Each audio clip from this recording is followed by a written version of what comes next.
I've been so frustrated. I've been watching the news and the unnews. I want to call it unnews because you're not getting the full picture. I've been paying attention to this issue for years now. I, believe it or not, in disguised as Sarah Palin with darker hair and glasses, went on in this very studio and launched one of the first birther videos. Poor man's Sarah Palin. Here it is. A topic that needs to be discussed. It hasn't been discussed by the mainstream media throughout this entire election season and should be discussed. It's being discussed like mad on the internet, and that is the subject of Barack Obama's eligibility to be the President of the United States. Anyway, we're discussing the natural-born citizen aspect of it, and that is very, very important because apparently he signed something, or he was supposed to have, or everybody just kind of was a foregone conclusion the guy's a natural-born citizen. I mean, after all, why would he have the audacity to file to run for President of the United States if he was not knowingly and was not indeed a natural-born citizen? Well, maybe he figured it was just so obvious, and if he had that much audacity and he spoke well enough, that nobody would bother to ask that very pertinent question. Well, if you get a chance, okay, those are my Sarah Palin glasses. What do you think? Anyway, that was a little flavor. If you want to check that out, it's part one, reasons why Obama is not a natural-born citizen. And that was done here in the studio a few weeks after Obama was elected in 2008. So November of 2008, that was done. And since then, lots of things have happened. Old story for the kids. The emperor has no clothes. What did they do to get people to watch the naked emperor walking down the street? And nobody said anything about him being naked because they intimidated the people. And they said, if you don't see these grand and glorious, beautiful clothes, then obviously you're an idiot. But this young, innocent child looked up and said, why is the emperor have no clothes? And that's what they're doing.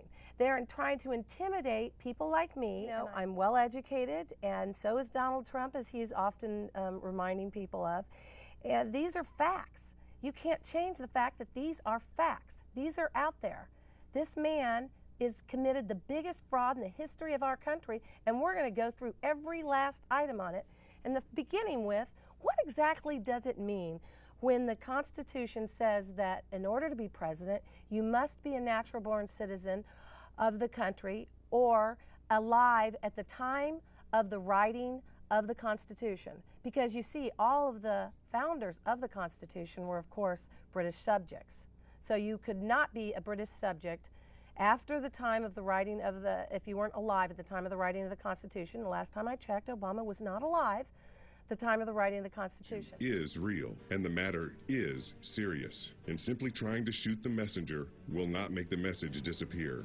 And why should it? This is our country we're talking about.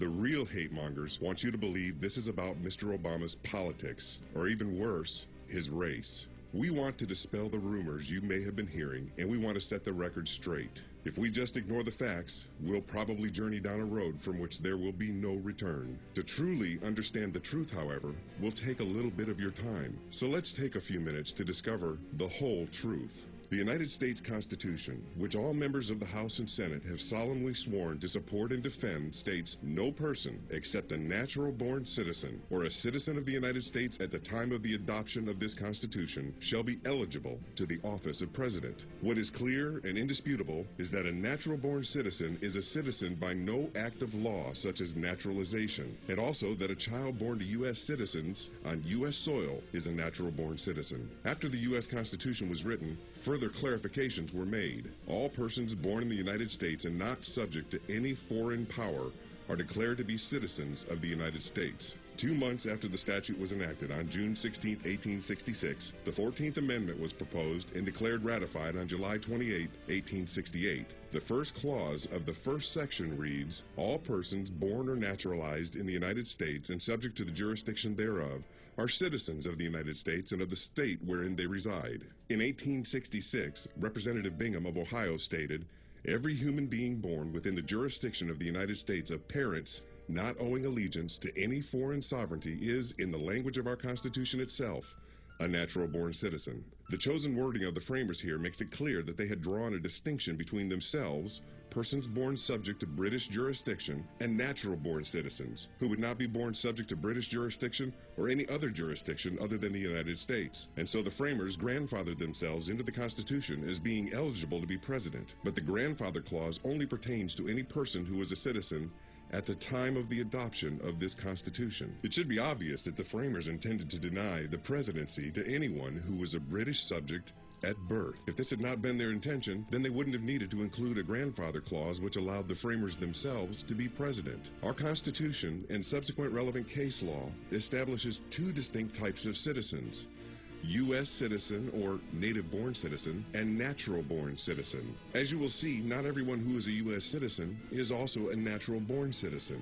A U.S. citizen is one who was born to at least one parent who was a U.S. citizen, or one who was born in the U.S. mainland, or one who became naturalized sometime after being born. The framers of the Constitution instituted a specific set of requirements to hold the highest office of the land: a natural-born citizen. A natural-born citizen is one who is not only born in the U.S. mainland, but who is also born of parents who are both U.S. citizens. That presents a very precise requirement, and the framers' reasons are very easily researched and understood. But right now, the issue is not really why they chose to write this requirement into law, but only that they did write this requirement into law. And as a nation governed by the rule of law, we cannot simply toss it aside, even if we don't like it or agree with it. It is the law. Barack Obama knew this, of course, this was a problem because he knows he's not a natural-born citizen. So anytime this issue would rear its ugly head and Obama was campaigning, he would jump up and go to, like, he went to go visit his grandmother after she got out of the hospital after getting hip replacement surgery. And while he was there, he sealed all of his Hawaiian records. He took time out of his busy schedule to actually do some work in the Senate, which he was not very often seen at the Senate. He co-sponsored this resolution, Senate Resolution 511, that he could make sure that his opponent was not disqualified from running against him. His opponent, John McCain, happened to have been born on a military base in Panama, but his parents both were American citizens. So this I think was a resolution that he was hoping, because there's a part in it that says and is understood that other presidents have also not been natural born, that maybe that would give him an out. Or maybe he was using obfuscation, distraction, which is very common for his administration, to get people to focus on McCain. He's the one with the eligibility problem, not me. Why would anybody think I would be? The Senate investigated McCain and passed a resolution defining the terms of a natural-born citizen. Co-sponsored this resolution. As we read this resolution, note that the two questions the Senate had to determine were, number one, where was John McCain born, and could it be considered U.S. soil? And number two, were both of his parents American citizens? The term natural-born citizen, as that term appears in Article 2, Section 1, is not defined in the Constitution of the United States. That is also true. The Constitution does not define it. However, George Washington, John Jay, Thomas Jefferson, Samuel Adams, John Adams, and other founding fathers are on record as appealing to Vattel's Law of the Nations for their definition of United States constitutional principles. Vattel defines natural-born citizenship status as being born on native soil to both parents who are citizens of that country. The resolution continues. Whereas there is no evidence of the intention of the framers or any Congress to limit the constitutional rights of children born to American citizens serving in the military, nor to prevent those children from serving as their country's president, I also believe that is a true statement. Whereas such limitations would be inconsistent with the purpose and the intent of the Natural-Born Citizen Clause of the Constitution of the United States, as evidenced by the first Congress's own statute defining the term natural-born citizen, I agree with this statement. And by the way, the first Congress's own statute defining the term natural-born was, according to Vattel's law, that they must be born on American soil to American parents who are citizens. The resolution continues. Whereas the well-being of all citizens of the United States is preserved and enhanced by the men and women who are assigned to serve our country outside of our national borders, I absolutely agree with that.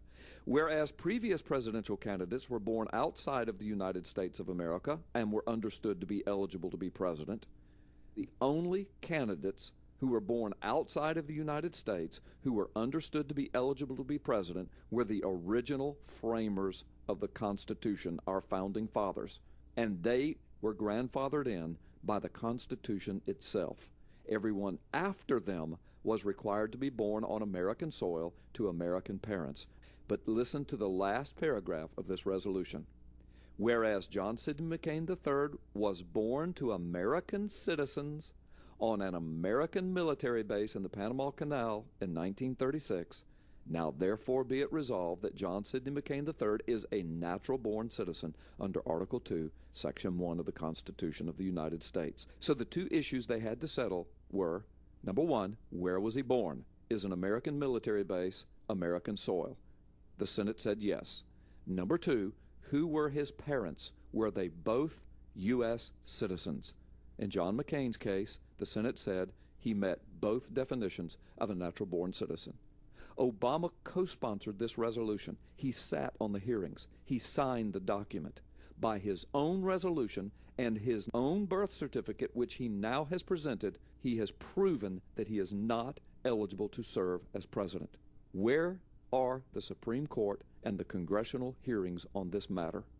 Are we going to simply flush the Constitution down the toilet, or are we going to be a constitutional republic? The need for us to have a natural-born citizen, and also someone who would commit such a heinous fraud against the United States of America. I mean, you have to have serious doubts about having somebody like that. It's very scary, somebody like that running our country.